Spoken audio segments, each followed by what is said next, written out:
Good afternoon, everyone. I'm super excited to have my friend Kwiaahwah Jones on the show today.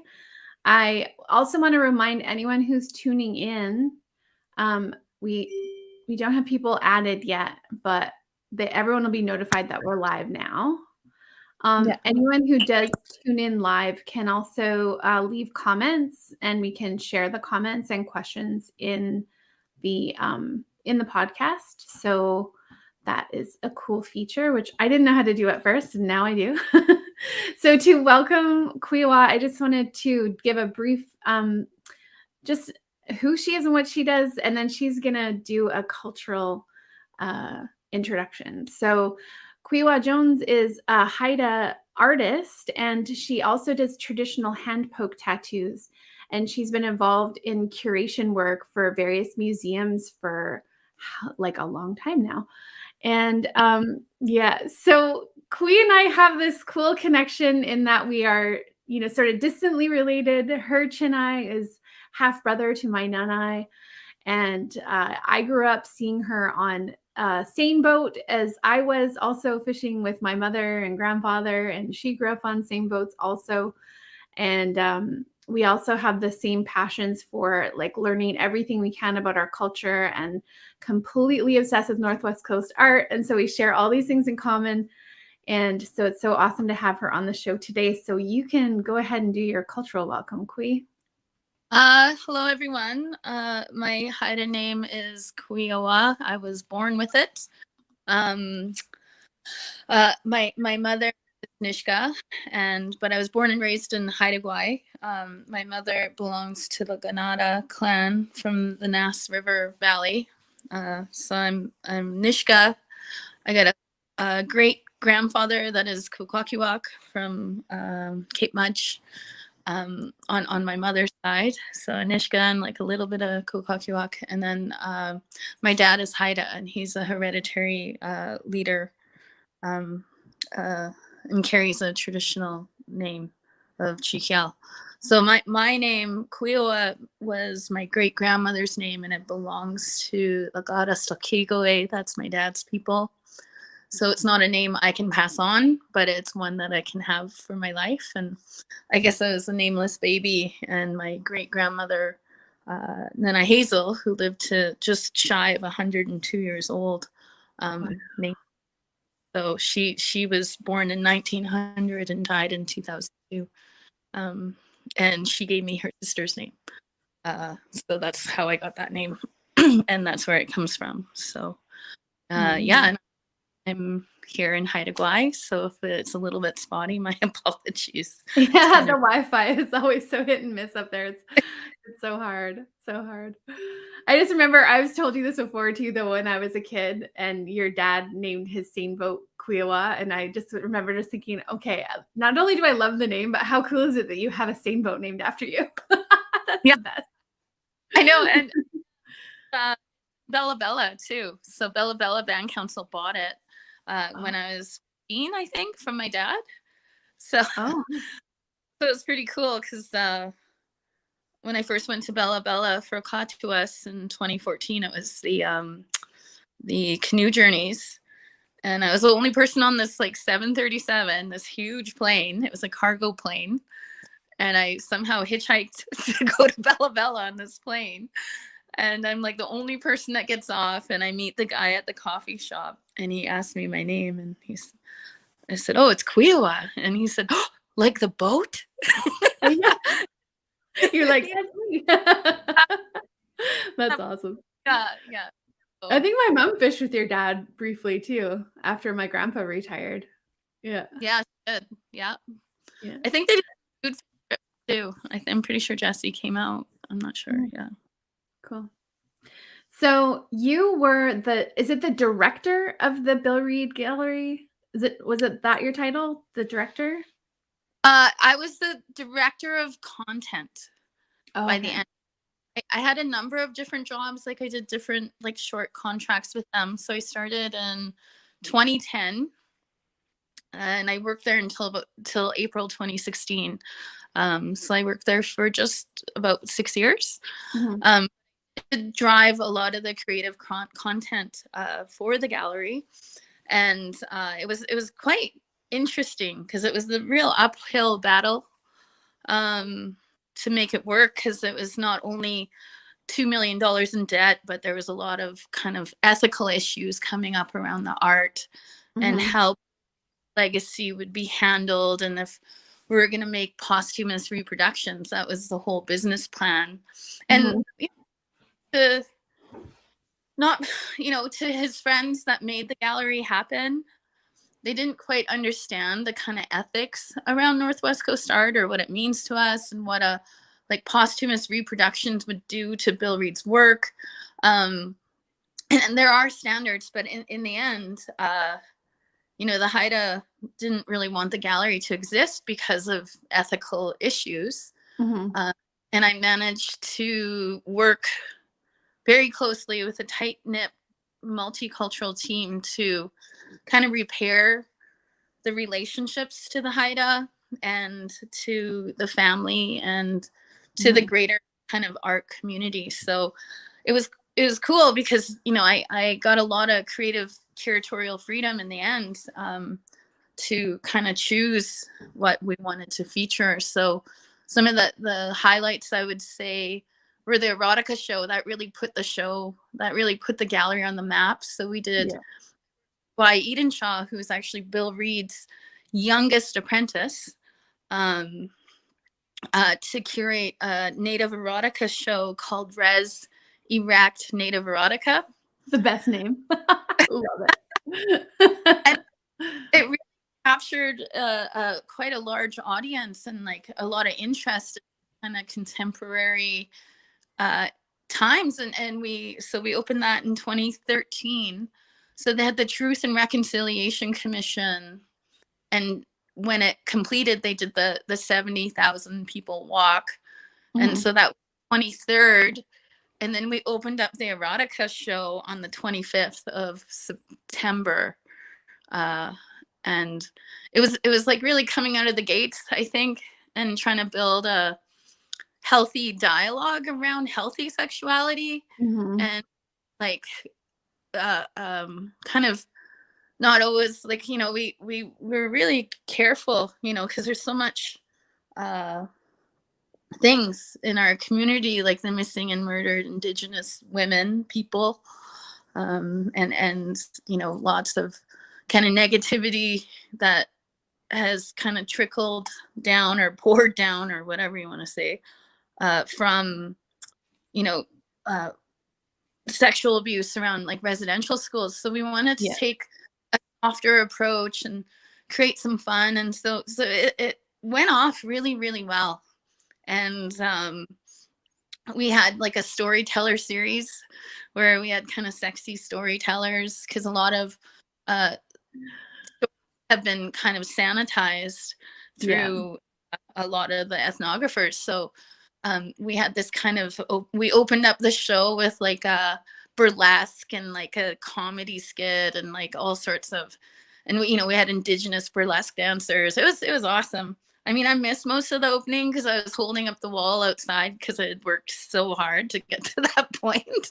So I kind of things, but I think everyone else had a really great time. And so that was cool. And that actually, we were only supposed to show it for a month. And then what else? We did a show on Corey Bullpit, and it combined hip hop and Haida culture. So we had like graffiti and all these beautiful pieces. He actually did a portrait mask of like Tupac Shakur. Oh, no way. I didn't see that. That's so cool. Oh, it's so beautiful. And we actually danced it at, I spoke at a public salon for Sam Sullivan to a sold out theater at the Queen Elizabeth Theater. So there's 100 people there, and he had just finished it. So we danced that mask that night for people, which is pretty great. I just wanted to throw in there, like that whole period of time that you were at Bill Reid, I was like working my ass off finishing my degree. So I was working half time, raising kids, finishing my degree, and was not able to be a part of any of the stuff that you did at the Bill Reid Gallery, which is such a huge regret of mine that I didn't take the time to come over to participate, because what I see as your biggest success there was how you created a community. And it was like this very eclectic, all different nations coming together in this urban setting. And like you created a little tribal community there that was just so incredible. And it has not been the same since you left there. Like that sense of community and that sense of connectedness and just camaraderie amongst all the artists. I mean, I haven't seen that since then. And so, I'm really regretful that I wasn't a part of it during that period. But what you managed to create was so unique and so exceptional. I wish that there was a way to like encapsulate that again. But, with people like Bo being gone now and, those some key figures that really were on that journey with you, like Bo Dick, I mean, it's kind of hard to recreate the magic that happened during that period there. But I just wanted to say that from my perspective. I appreciate it. Yeah, I was, at the end of the day, the openings were all these beautiful Indigenous sexy parties that were going to get dressed up and come out, and they would create, these moments. And one thing that Bo and I are very close. I miss that guy. He was devastated when I left the gallery, but he said, you did your work, you did your time. I get it. But he actually gave me a name at my retirement party from there. Nice. It was pretty cool. And what he said to me, he said, you know what this is? He said, this is in the gallery. This is a cultural center. This is practice our culture. And if you have Kwiaahwah or white people running it, they don't understand that. They grew up in culture and ceremony. And so they're really missing out at the building gallery because it's very dominated by Eurocentric ideas. And that's okay. I mean, Bill was half, right? So, but it's a real shame that they didn't work harder to find a solid Indigenous curator to kind of run the show. But hopefully they kind of buck up and figure out that maybe they need some full-time indigeneity to call the shots. But like, and we're, it was, I miss it. I loved being there, and I do miss it a lot. And one of the other things, oh, sorry, go ahead. What were you going to say? I was just going to say, like, moving from that though, I mean, pulling together the Haida Now show, I mean, I can't even imagine that. I mean, so you were a co-curator of the Haida Now show that happened at the Museum of Vancouver. And I can't imagine the pressure of trying to put on something where it's supposed to represent not only the historical Haida, but the contemporary Haida. And there's such a massive amount of material or artists that you could pull together for such a show. And like, that's a lot of freaking pressure on any team of people. Like I would be super intimidated by that, but you like went in and in such a short span of time were able to pull off incredible things. Yeah. One of the things that I thought was so important that you did though in that context was that you pulled in the artists behind the scenes and brought them all into the archives to see all of the old pieces. And as artists, you realize how important those old pieces are to inform the art that you're doing now, but just that connection on an energetic and spiritual level is like next level, And so the fact that you did that with all of the artists is just so incredible.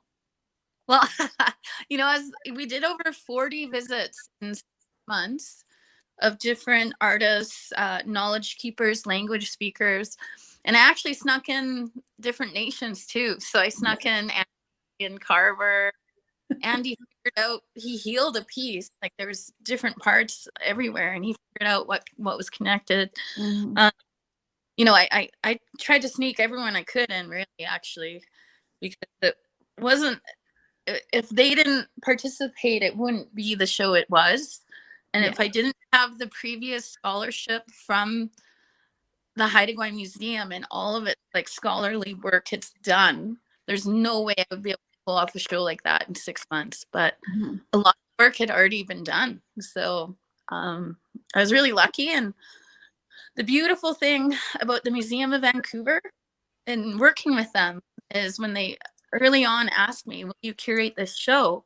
I said, I will curate it, but you have to give us stuff back. We want pieces repatriated, and I don't want to make the initiation. You have to make it. So it turns out the Museum of Vancouver is the first institution in 30 years to voluntarily give back things to the Haida Nation. And part of that was a totem pole that my grandfather sold that belongs to your lineage, like the Skidegate people. And my grandfather, they said he was one of the last from that lineage, but you guys are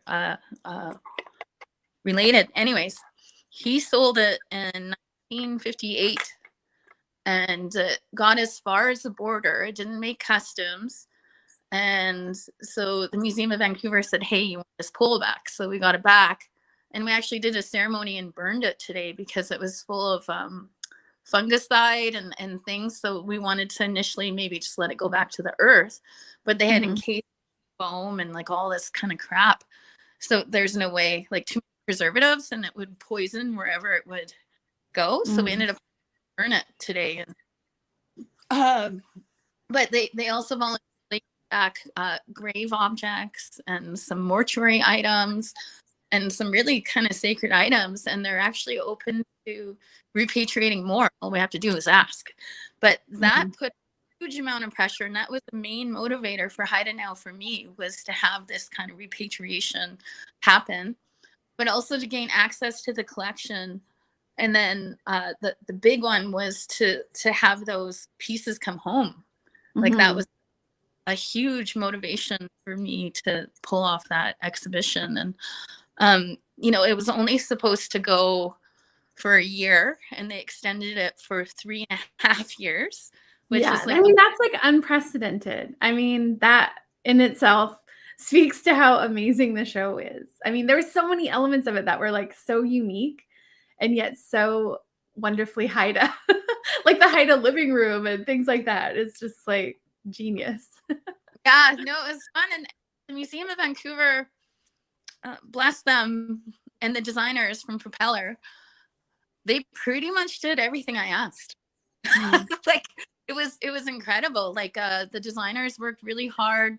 Like if you first walked in, I had a map of BC, and I really wanted people to see the diversity in language and culture so that people would understand, like Haida is like England, and like Vancouver's like Spain. That's how different our cultures are. And so that map, they literally spent like 3 weeks on that map, and they worked so hard for the spelling. They worked so hard for so many things. And like I literally, when I got off the plane in Vancouver that September, I literally hit the ground running, and they all ran with me, and we ran this like heavy marathon together. And they really proved that museums can reconcile and that museums can work in healthy ways, and there's only one group that I think could pull it off, and that's the Haida, and that's what we're able to do. But I hope that it opens the doors, because that collection is insane. Like the Kwiaahwah pieces in that collection are breathtaking. I would love one day to see a Kwiaahwah exhibit happen there and see the boys throw down some songs, So just for context, for people who don't know, that all of the museums that house our cultural objects, they only show on display for public viewing less than 1% of what they own in their entire collection. So those collections are stored in, basements of most of the museums, and people never get access to them. Our people usually have to go through a process to even attain permissions to come in there. And more museums are being open to that nowadays, which is a newer thing, but there's still a lot of institutions that will not allow anybody in to see them. So yeah, this is like, it's a growing point of contention between, like, when you talk about reconciliation, and it's like, where's the reconciliation? Like, where's the action happening? So that was really heartening to see what was happening with the Vancouver Museum, and that they were taking it to the next step and really engaging the community more. Yeah, and they were amazed at how much knowledge existed within our community. And yeah, this is how it's always been. You're just finally listening, you know. Yeah, exactly. And Mikael D'Angeli is leaving a nice comment here. You're amazing, Kwi, setting much needed higher standard for museum relations with Indigenous people. You are a force, sister. Woo! Yeah. Agreed. And Mikael is an awesome force too, and I hope to have her on the podcast next year. woo. Thanks for joining us. Yeah. Yeah. So I mean, it was great. I actually because of Haida now, I actually got a contract in Montreal to curate a previous Haida show. So I had to reconfigure it because Robert did it, I think 20 years ago. And when they start to show me the collection and I hit the baskets, and there's so many beautiful baskets in that collection that were Haida that they had no idea about. So wow. I got to work with Montreal, and I brought some contemporary artists in at McCord Museum. So I think we had 8 contemporary artists, and it was almost like a mini Haida now. We called it Sting Kwiaahwah's Haida Supernatural Stories. So Sting Kwiaahwah, like 2 mountains that sit side by side in the inlet, or Sting Kwiaahwah can be 2 people sitting side by side, or it could be translated as 2 sittings. So it was a reference for storytelling, that these supernatural stories you'd have to sit through a couple times just to be able to absorb them. And so Sting Kwiaahwah, because it was 2 sittings, because Robert had done a huge amount of work beforehand. So I just kind of added in some contemporary flair and some baskets that, like, there was no representative pieces of women's art, high art amongst the Haida. So I kind of added that element into the collection. So that was cool. And actually, I believe that show traveled to Dusseldorf last spring. Oh, really? Yeah. Oh, wow. That's COVID, awesome. I just didn't. So it's kind of nice that it went international. That's pretty great. Yeah, but I'm actually just gonna pick up a contract with the Kwiaahwah Museum right now, and developing a stewardship program for youth. And that's amazing. So I have months to create programs around stewardship. So we're gonna look at horticulture, resource management, and then like the land use orders. So the land use orders are a set of orders put together by the Haida Nation that protect land bases. So if it has a culture, like, our young people should know how to look for those. So it's going to be all kind of focused on that. It should be good. That's amazing. Yeah. And Kwi was also involved with the my boys' coming of age ceremony this summer. I brought my son Kaya and my son Kobe, well, my whole family, actually. We all went up to Haida so that my boys could complete their coming of age, which of course was planned for years earlier, but because of COVID, it was, of course, delayed, and we didn't want to be coming on island when the pandemic was in its, peak. So we managed to get up there this August, and they did their ceremony, and as a marking and commemorating of the event, Kwi did my son Kaya's first hand poke tattoo, which is awesome. We got the shark dogfish crest on his arm there. So that was a really cool experience. And the other wild part was that it was all filmed for part of a documentary that's going to be, is it ABTN one? Is that who aired it? It's called Petroglyphs to Pixels Season 2. So it's directed and produced by Marianne Jones and Jeff Bear. So they did Ravens and Eagles series about 20 years ago. It was still show it all the time. Yeah. But and it was such a great series. So we're essentially, I actually work with them as their consulting curator. And we're producing a 13-part series of artists, and they actually are doing a piece on me. They said we don't normally hire artists that we feature, but everybody. But also, you're featuring Haida artists, so it's like, it's not the most massive pool of people. So you just happen to have artistic skills and these cultural knowledge and all that sort of stuff all wrapped up. Makes sense to me. Make exceptions. I mean, great. we got this great series happening. We're featuring a bunch of artists, and we're also doing a pandemic piece and then an old growth piece, because Haida Gwaii, spectacular old growth forest ever that I've seen anywhere in the world. And there's like aerial bear dens and like wonderful things that most people don't get to see, but I'm lucky enough to know the people that know where these monster trees are and these things are. Mm-hmm. It just works out that way, I guess. So that's going to be a great series. That's about all I can say on that. I can't really tell much more, but they're wonderful company to work for, and they're going to really do justice to the people they're featuring. So what I love about them is that they're an all Indigenous crew. Like, we've worked with other film crews that focus on Indigenous content, but they're the only ones that I've come across that are fully Indigenous. Everyone. So, and then they're willing to train people too, right? Like, oh yeah, not everybody is fully experienced, but they're like, they want it to be all Indigenous. I relate to that because it's what I do too. I'm like, we want an all Indigenous crew. I'm willing to train people. No, they're so pro. They're really wonderful people, and so that'll be good. We're actually going to start filming this week. So, but yeah, just making film. The stewardship program sounds amazing too. I mean, that's something that will be growing in all of our communities. I feel like, because like we grew up on fish boats, we kind of seen the changes in the ecology and what's happening, but all of those jobs that were out on the land, like fishing and logging, like forestry and stuff, I mean, those things are shifting now. But I feel like our young men still want that connection to the land. They still want land-based jobs. And so I feel like those stewardship positions are the perfect match to like, hey, we're not like extracting resources, we're protecting them. And we need to still have people out on the land and following like all these ecological changes that are happening as a result of climate change and, invasive species and all these things that are sort of, changing our environment. But it's just like a really good matchup to have more employment for our young people to come forward and be out in the land and still doing things that are actually really harmonious to our ecology. Well, I think there's a lot of things that people haven't, I guess, we're healing.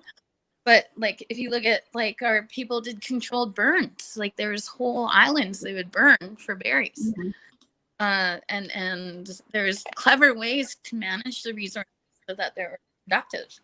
And I think part of that stewardship is actually utilizing them too. Like, there used to be so many spruce root weavers, but now we have maybe 5.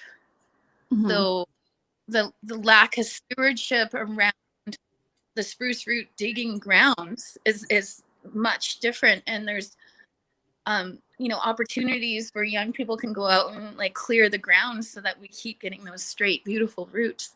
Or, there's areas you can see that people clearly managed around like berry bushes. Like they'd clean everything else out and it'd just be like a huge berry patch. Mm. And like those things, that's the kind of stewardship that kind of renewal that I think through education and through kind of getting people hyped about understanding the natural world and all of these important plans that our people have laid out for us are is the next step. So I'm pretty excited to work with young people on that and like kind of get them hype about rethinking about the landscape and kind of produce different outcomes than we have in the last while. So I wanted to circle back to your hand poke tattooing. How did you get started with that? Like, what sort of got you interested in learning how to do that? And what was the process like of learning? Ever since I was a little girl, I wanted to be a tattoo artist. And I always thought by machine. I never thought it would be hand poke. But my buddy, my teacher, my loved one, my mentor, Nahan, found me and we just became friends, like instant friends. And he said, oh, you should come and tattoo. And we just built this relationship. And I never, we kind of went back and forth for a few years about it. And then in 2016, I had just left the Bill Reid Gallery to kind of pursue my kind of artistic goals, because I had worked with all these wonderful artists, and I wanted to be an artist also, I guess, in the end. And wanted to pursue tattoo, and that dream. I felt kind of burnt out from curating, and kind of wanted to find a practice where I could uplift my own people, you know, instead of always sharing my culture with all these whoever's, which is great. But we had some suicides at home, and they were pretty dear to me. And I realized I wanted something for people specifically. Mm-hmm. And tattoo just kind of came into my life. But it actually worked out pretty weird. I was in Vancouver, and I did 2 photography shoots. I did a fashion shoot for Alano Adzerza, and that was so fun. And then I did one for Grant, and I was like really killing it with my camera, and like getting, you know, making money and doing these cool like things. And I posted on Facebook. I said, "Oh my God, I'm just like killing it. I got like two fashion shoots this week. I'm feeling pretty happy." And my girlfriend, Erica Ryan, she's Reid now, Erica Reid. Yeah. Yeah. She and I were quite close growing up, and she said, "Could we go to Standing Rock?" And I had no idea whatever. She's like, "I'm driving to North Dakota, and I need another driver, and I need someone to photograph this whole trip." And I said, I wasn't really doing anything. I was just kind of gypsying around. And I said, "Okay, I'll be on the first bus." So I got on a bus that night with a backpack and met her in Prince George. And she picked me up with her 2 toddlers and her cousin Auntie Des. And we drove 3,000 kilometers to Standing Rock with 2 toddlers. Let me say 5, and they knew 10 Haida songs. So we sang a lot of those songs all the way down.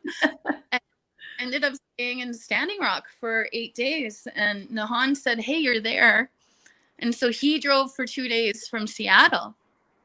And he said, "Kwi, we're going to tattoo." Okay.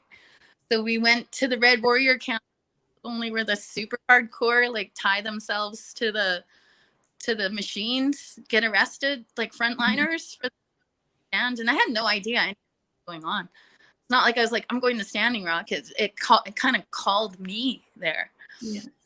And so anyways, I'm with Nahan, so we get VIP into the teepee, and he starts to tattoo the frontliners. And he started to show me the process, and I'd been to like a few tattoos.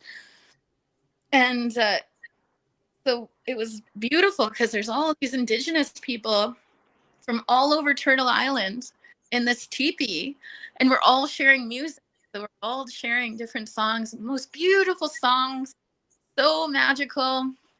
And so we tattooed, and he said, "Okay, Kwi, you're going to tattoo tomorrow." And I was like, "What?" And he was like, "Yeah, you got to draw it on." And he said, "This is a design." So he gave me like a chill cat design that he was into. Mm-hmm. And I drew it that night, and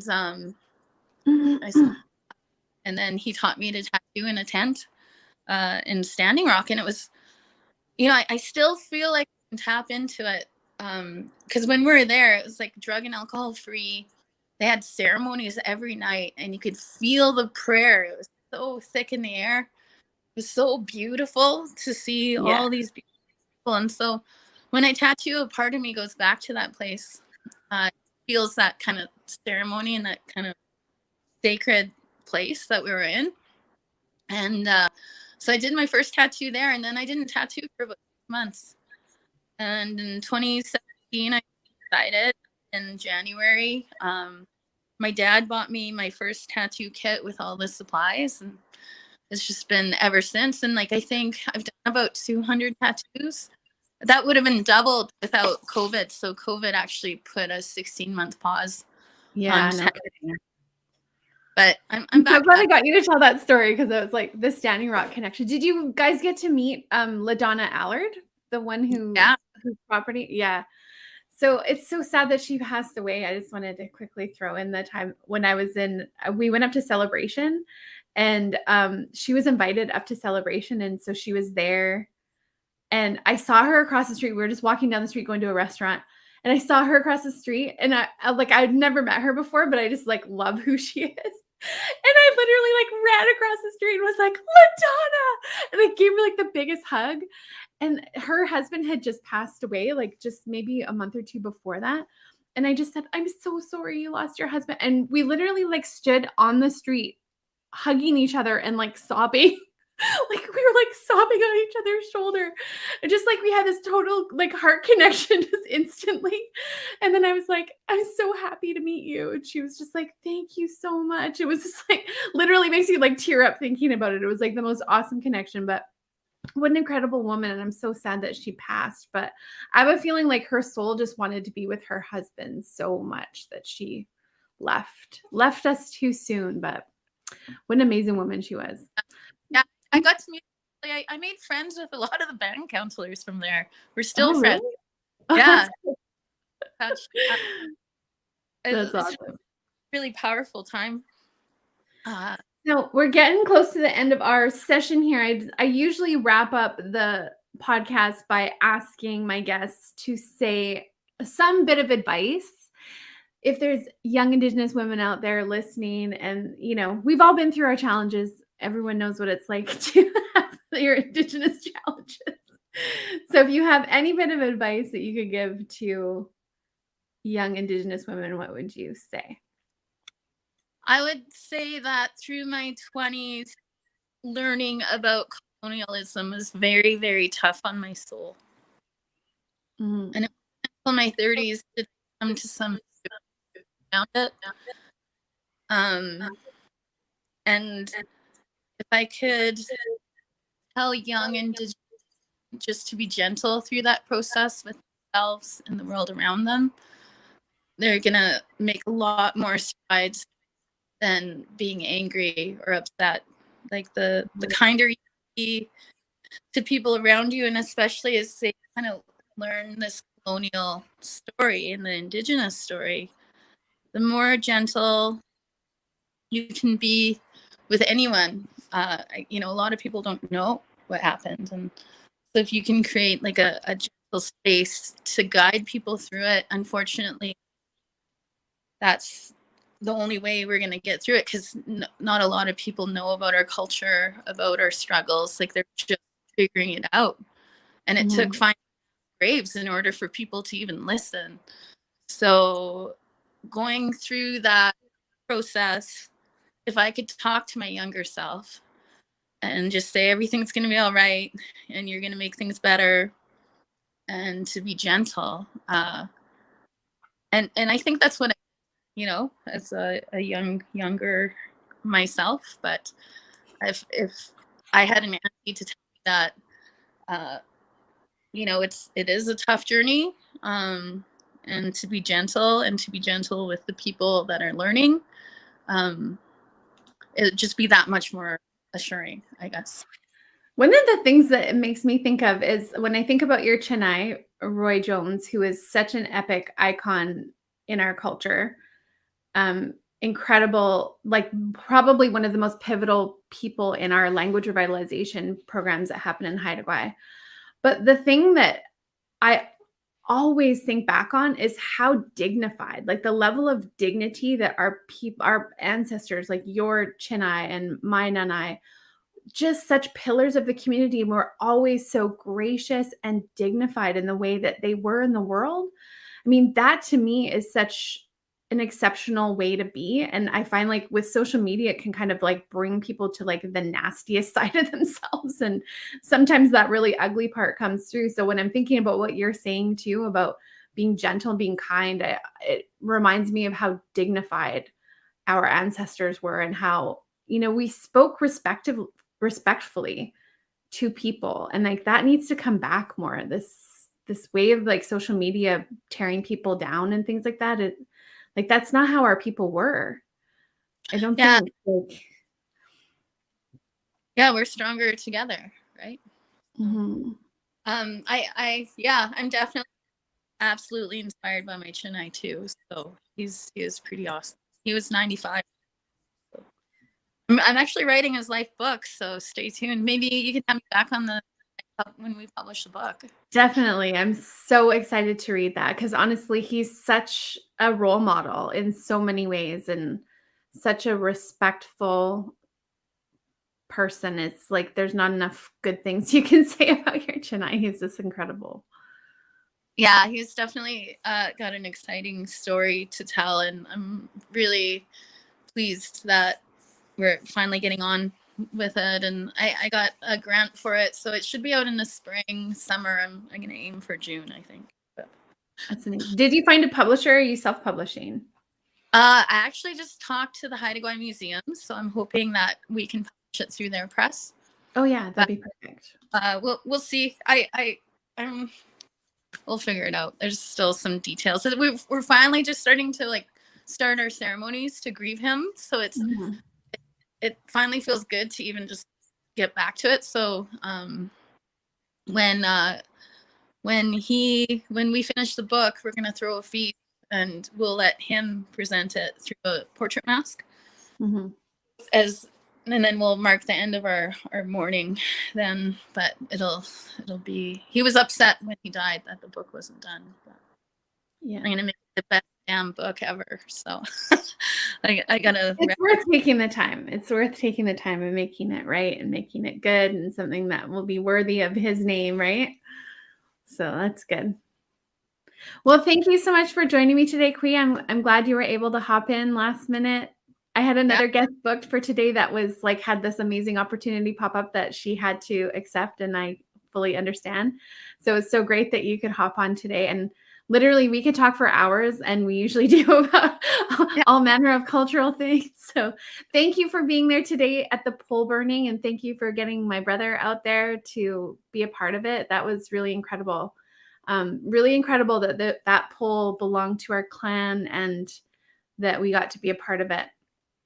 Albeit virtually, I was being sent photos and videos, which at least I'm still connected virtually. Yeah. Yeah. Okay. Well, thanks everyone for tuning in. It was really great to have you today. And you can find these podcasts for replay on Facebook and on the YouTube channel Kwiaahwah Studio. So you can find them there if you ever want to rewatch them. Thanks for tuning in, guys. Kwiaahwah. Thank you, everyone. Bye.